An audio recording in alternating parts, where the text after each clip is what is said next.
Hi everyone, so this is Clancy Harrison and we are, hopefully I'm in the right place, Build Up Dietitian. So I signed on a little early to let people start joining us. So I'm going to go into my computer and make sure I am in the right place, because leave it to me, I could be on my page.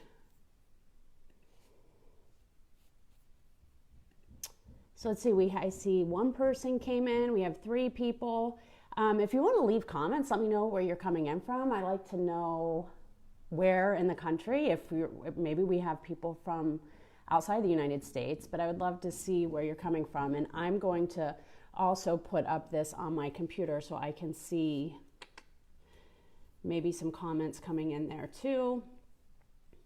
So give me a minute. We're taking some time here to let people come on.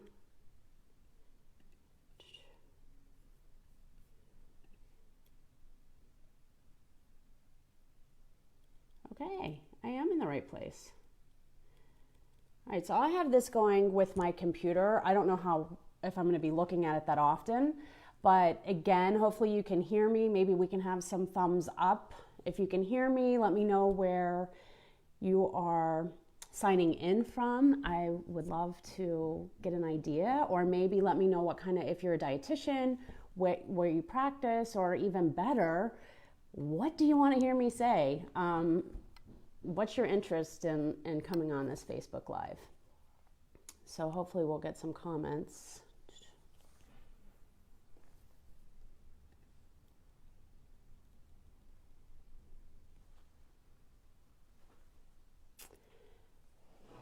All right, so we have a couple minutes, just letting people get on. Again, my name is Clancy Harrison. I am a dietitian here in 40 Fort, Pennsylvania.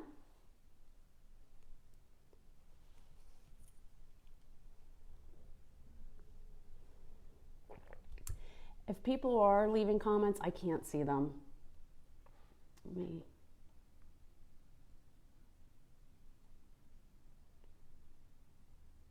Okay, perfect. All right, so we have a couple seconds, I guess. So I'm just going to go ahead and get it started. Please leave comments. Let me know where you're coming from. If you have any questions, feel free to leave a comment in there, but let's just get started. My name is Clancy Harrison. I am a dietitian in northeastern Pennsylvania. And so I do have some things that they wanted me to go over.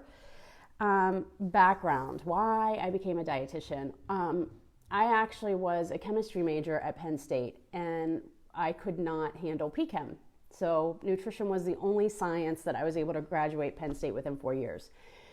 And then I found out that I loved nutrition so much that I went and I got my master's in it. And then my career path, I was a food service director for a while. Then I worked for Penn State Cooperative Extension, where if you know anything about extension agents, every state has an ag school, a land grant school. Penn State is ours, so I work for Penn State Cooperative Extension. And what they do is they really do the research, and then we implement that research based off of our state's needs. So it was a really cool job to have. But around that time, I was finishing my master's. I became a registered dietitian. I did my internship. I did the distance option. And I decided that it was time I was getting married. I was having a baby. So I started my own practice. And I tried doing a lot of clinical one-on-one. It wasn't really working out for me. And I started blogging, making homemade baby food, if you can believe that. Blogging became very popular around 2009, and I was writing, during that time, I was approached to write a book called Feeding Baby, and I wrote it. And I wrote it from a mindset of where I was in my life as a person, as a dietitian, what I could do with my family. And it was, looking back now, a very elitist mindset. Some of the things that I wrote in the book, I put certain foods on pedestals, and I created fear around other foods. So I did go very far to call food poisonous or toxic in the book if it had red food coloring. And fast forward a couple years from that, I started working at a food pantry, volunteer, because my kids went right into school full time. and the food pantry was across the street. And I thought, this is perfect. I was a food service director with Aramark. I know how to procure food. I know how to give out food, distribute it. I also know that I love helping people. And a big internal conversation dialogue started happening. I thought, wow, I'm going to have this volunteer job, and it's going to be hard because there's going to be people taking advantage of the food pantry. They are going to want free food when they could be working. They're using the system, and horrible thoughts, right, going through my head. Horrible. I wasn't having an internal dialogue with anyone about these thoughts. And then I said, well, if you can help one person, go to the food pantry, do your job, don't judge. So I did that. And when I started working at the food pantry, I realized that I had a lot of misconceptions. I realized that I made a lot of mistakes as a dietitian. I assumed people could make the same choices as myself. So one of the things I assumed was that anyone can get in a car, anyone can go to a grocery store, anyone can open up their wallet, and anyone can buy whatever food I'm suggesting that they buy because I'm the professional dietitian. And I taught them how to budget. I taught them how to meal plan. I taught them all these great things. So why wouldn't they be able to afford it? And that was a major mistake that I made. And I never once asked anyone at any point in time if they had access to food. I never screened for food insecurity. And this became my mission now as a speaker. So this whole self-actualization journey, I realized that there are also other people that may or may not share my misconceptions. But when I speak now, I speak from that place, my mistakes, and hoping to connect with other people. Because I don't remember everyone ever training me to screen for food insecurity. We are seeing that now. Coming out into the healthcare field, we're starting to talk more about social determinants of health. So this is all great news because I think we are in a whole new era where we're talking about food access and food insecurity, which is super important. But one of the things that I also noticed in this whole realization now that I'm speaking, people really don't understand the definition of hunger. And that's only coming from my conversations, maybe the questions that are asked, maybe because it's so hard for me to get booked. Many, many times event planners will say, food insecurity has nothing to do with diabetes. Food insecurity is not inclusive. So if you start talking about it at the big stage, people are going to get on their phones. They're going to close their ears because they don't work with SNAP, which is food stamps. They don't work with WIC, so it doesn't pertain to them. And I keep hearing this over and over and over. And the one thing, if anyone can get out of this today, is that it does not matter your scope of practice, where you are in the world, where your zip code is in the United States. You are always working with someone who is food insecure. And I think that brings me to the definition. So I know one of the thought process I had, I'm a product of the 80s, right? The 70s and 80s. And I grew up with watching commercials, save third world countries, and you'd see the swollen bellies and the skinny limbs and the sunken eyes. And to me, that was poverty. That was hunger, right? It was starvation. It was famine. And if you really go down the streets in the United States, you might not necessarily see that. I'm not saying you won't, but it's not prevalent. Hunger in the United States hides in middle class. It is in poverty. It's in middle class.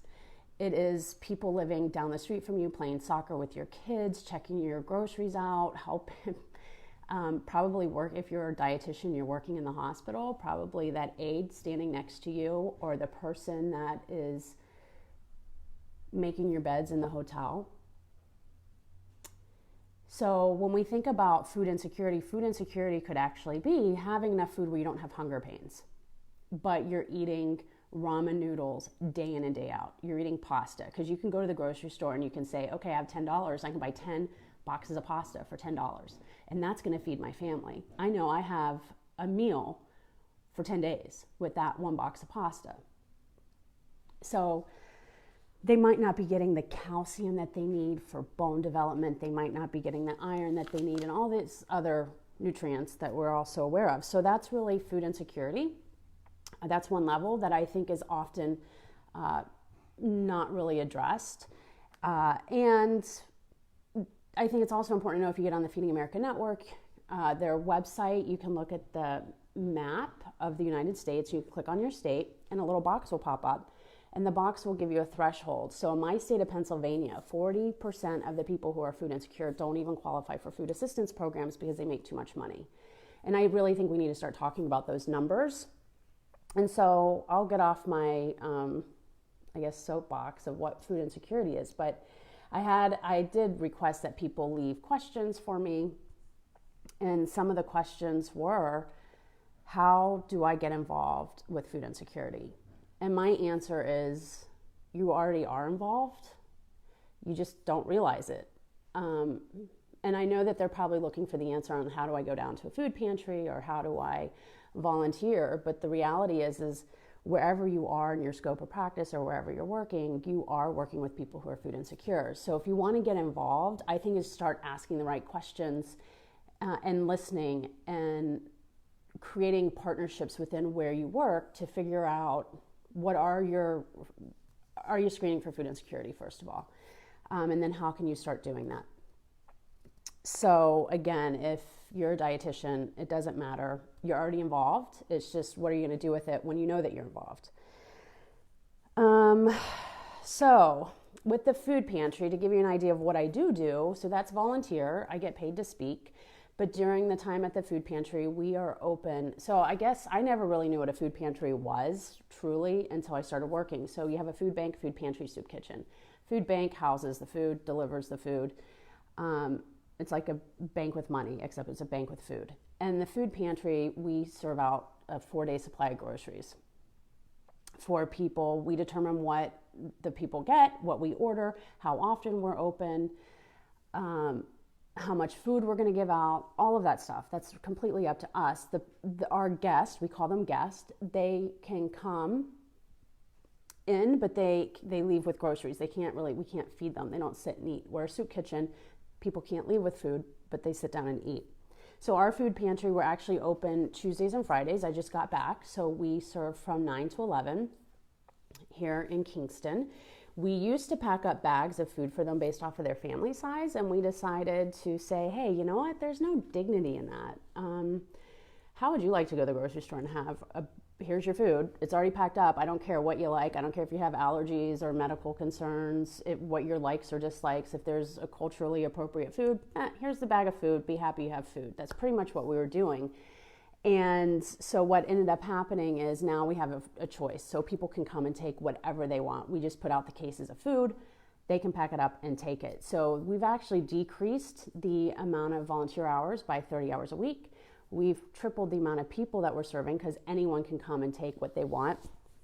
And the other thing that we're doing is we have a food pantry without walls. So what that means is we allow, I pack up food and I take it out to maybe WIC. We've set up, I've called them fresh food markets that are free, no questions asked. And all of our food comes from the Feeding America Network.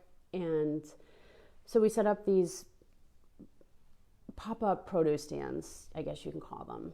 And we do that in places such as WIC, Women, Infant, Children agencies, or the summer meal sites. We will take produce for kids in the parks.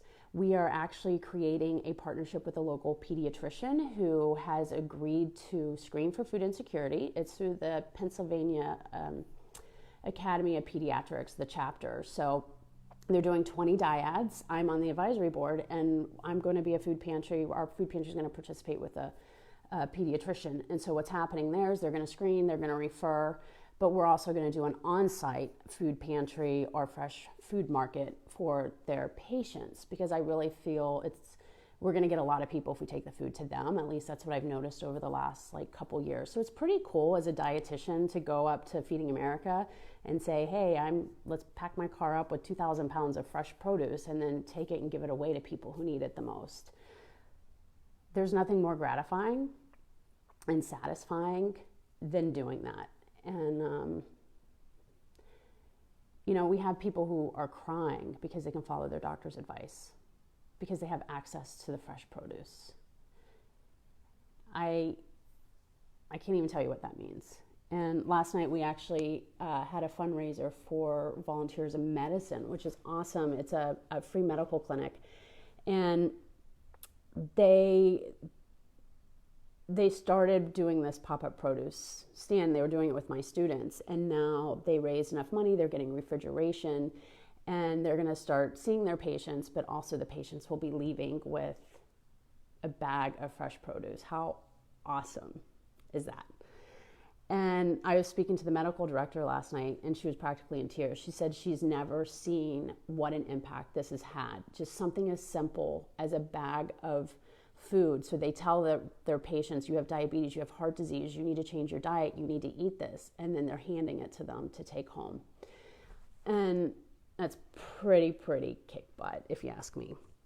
So with all of this, let's see. Oh, the other thing we're doing, a local school, is Wyoming Seminary. They have leftovers of their school lunch, and they're packing them up into individual servings and freezing and bringing them over. And so we're giving them to our elderly guests at the food pantry. So it's really cool. We're tackling food waste, but we're also helping elderly people who might not cook.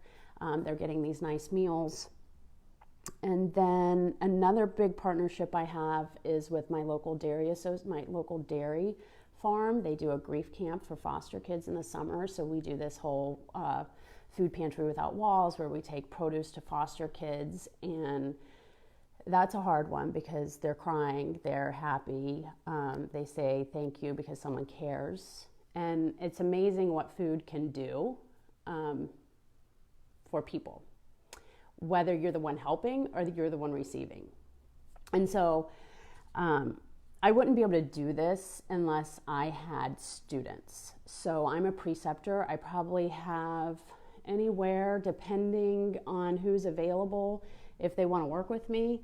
Not everyone's like, I want to work with food insecurity, although I'm seeing an increase in this. But I'm a preceptor, so I couldn't do this without my students. I get anywhere between 10 and 20 a year.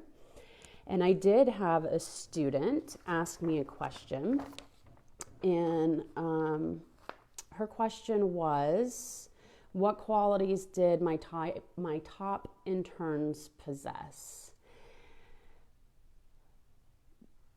So I'm very unique, but in what I do, because we really don't have walls, like the community is our site. And so the intern has to be very comfortable in that. We don't have a desk. We don't sit at a desk. So I also need my interns to be able to challenge me because I look for their ideas. I want to hear anything new or any ahas. So I look for that confidence in my students to help guide me to improve our food pantry. And I think it's the willingness to be open and to learning and to work. We work with all kinds of demographics. I mean, from elderly, mentally ill, that's a big one, children. So we have all kinds of things going on at our food pantry. And I think to be able to adapt, and even our volunteers are elderly. So we have an elderly volunteer pool who really, they don't like change. And I'm saying that as nice as I can. That's been a challenge for me when we talk about resistance. And I think that was the next question by the student. So the next question was resistance. How do I handle it in family members and people older than me? So resistance, I have it all the time. I talked about how I have resistance just trying to get booked because people don't think hunger pertains to them. And how I handle that is I don't take no for an answer.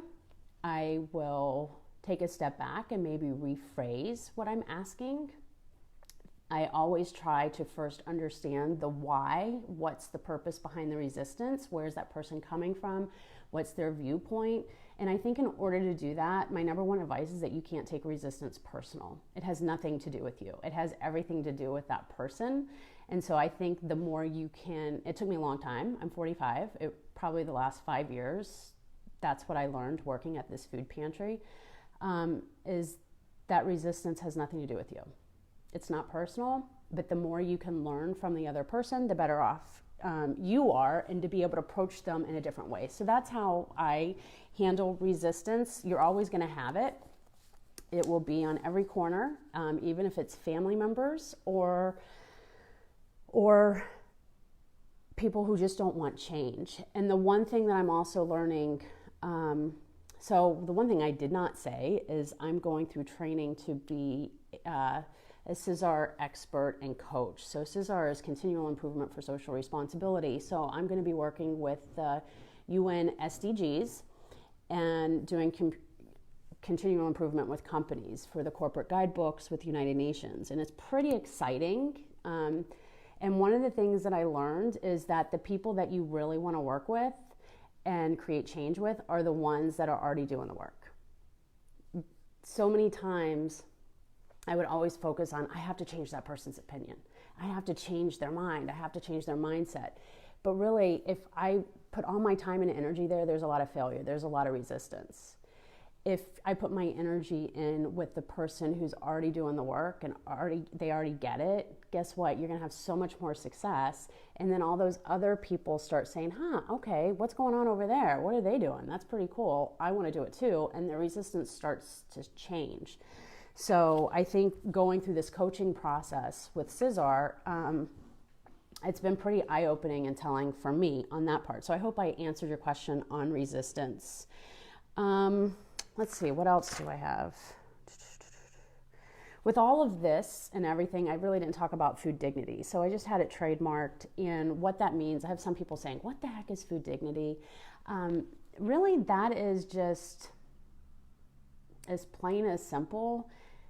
I look at it as dignifying the basic human right of food, the access to it, healthy access. Healthy in so many other ways, right? Without the stigma, the shame, the judgment. We can boil it down to one thing. How do you know someone's hungry? Because they asked. People don't walk into our food pantry trying to take advantage. People don't walk into our food pantry thinking that they're using the system. It's very hard for our people to walk into our food pantry. It would be very hard to have to say, hey, guess what? I don't know how I'm going to make ends meet, and I need help with food. So dignity, it's just really adding dignity to the food access, and whether that is us screening, having those candid conversations with sensitivity, and there's some tools out there actually. The American Academy of Pediatrics has a toolkit, so I suggest you can go download that. You might say, hey, Clancy, I'm not working with kids, but it doesn't matter. They have the screening tool, they talk about screening with sensitivity, they talk about coding, so it's a great tool that can be adapted into pretty much any environment. It's a starting place, and if you have questions, you can always email me. My website is clancyharrison.com. So you can find all my contact information there. You can find out more information about food dignity and the project that I'm working on. I am launching a podcast in September 2020 during Hunger Action Month. So I'm always, I started the interviewing right now. I'm interviewing people. So if anything I said resonated with you, or you're doing something and you think that you would be a good fit for the podcast, there is a podcast application on my website. So it would be great for you to hop on over. So let's see, how much time? It's 12:21. So if anyone has any questions, go ahead and let me know. I had a question emailed to me or was left on a comment. And it was how to start a food pantry in a hospital. So if this is something that you want to do, your first thing is I would find out if your hospitals or wherever you are, it doesn't even have to be a hospital, let's get away from the word food pantry. Let's just call it something else. And whether it's a fresh food market, but you want to see if whoever you work for is a nonprofit. If it is, then my next thing would be to find your local food bank and the Feeding America Network. And then hopefully you're close. You can become a member agency. The paperwork is super simple. It's like 2 pages, at least it is around here. I set people up all the time as member agencies in my local area. And so that would be my first steps to get started. Don't think that you have to have this full blown out food pantry. Start small, whether that's just having a case of apples in your office and you're handing them out, or a case of oranges, or a case of granola bars, even anything. You can start very simple. The biggest barriers, I would say, is refrigeration. That is something you would want to invest in. And if you needed any questions or help with that, certainly reach out and ask me. So I think that's it. I answered all the questions that people gave me ahead of time. I don't know if anyone has any questions on here that they would want to ask me. I don't see any coming in. I'm trying to think if there's anything else. If you ever are interested in being a preceptor, I say do it. We need them within our academy, are super important. If you have any questions on that, please let me know. But I guess to end, I should show this awesome shirt. It's Let Us Beat Hunger. And Lisa Andrews does the food puns. And actually on the back of my shirt, it's #fooddignity. So she put this shirt together for me. And if you're going to be, where am I speaking this year? The states, Virginia, Michigan, Nebraska, Oklahoma. So if you're any dietitians from those states, or if something comes up and I'm speaking, I'm going to have some of these shirts. I'm not selling them. I'm going to be giving them away. I haven't figured out how to determine that, but I will have them when I'm out speaking. But again, Lisa Andrews, awesome food puns, all kinds. They're not all about hunger, but this one is Let Us Beat Hunger. And actually a percentage does go to fighting hunger. So that's pretty cool overall.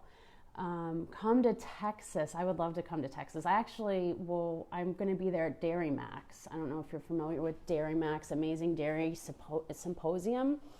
I want to come to Texas. My dad lives there. And I lived in Austin. It's a great state. So I will apply. It just depends. Like I said, it's really hard for me to pitch because people think that food insecurity doesn't pertain unless you're actually working in the program. So help me spread the word. Help me spread the word that all of us do work with food insecurity. It's all around us. So if anyone else has any comments or questions, I'm here just drinking my tea. Alrighty, well, I'm going to probably sign off then, because I don't want to just sit there and look at each other, or me look at me. I can't see y'all. But thank you, Build Up Dietitians, for having me on. It's amazing to be able to come out and speak to dietitians and spread the word of what we're doing. Gives ideas to what people can do. You work for WIC. Oh, yeah, no. Well, I did the national keynotes at the 2 WICs, and then I've been traveling doing state WICs. So I'll look into the Texas WIC. Yeah, it's super important. I think even when we start having these dialogues on just how to talk to people, right? And then also, yeah, it's all about how we approach people on such a sensitive topic. And I also think, I know at the food pantry we could get a little hardened sometimes when you're in the work day in and day out. So it's kind of nice to come together and talk about this food dignity concept and how can we dignify food access. So thank you, Jocelyn. I really appreciate it. All right. Well, with that, if no one else has anything, I'm probably going to sign off. All right, I see people coming on. If you have any questions, let me know. I was just signing off. You can certainly go back and watch it from the beginning. If anything comes up and you do have questions, reach out to me. My website is clancyharrison.com. If you want, I guess I should let you know that we have a free webinar through Today's Dietitian called The Ethics of Hunger. So it is a ethics credit. So go look that up. It's going to come down. I think it's probably 6 more months it's going to be up. So again, The Ethics of Hunger, Today's Dietitian, free ethics credit. And it really talks about how food access should be more of an ethical issue versus just more on charity. And I went into our code of ethics and married the two, so to speak. So again, Today's Dietitian, Ethics of Hunger. So, all right, I'm going to sign off. So take care, and hopefully I'll meet some of y'all in person soon. Again, thanks, Build Up Dietitians.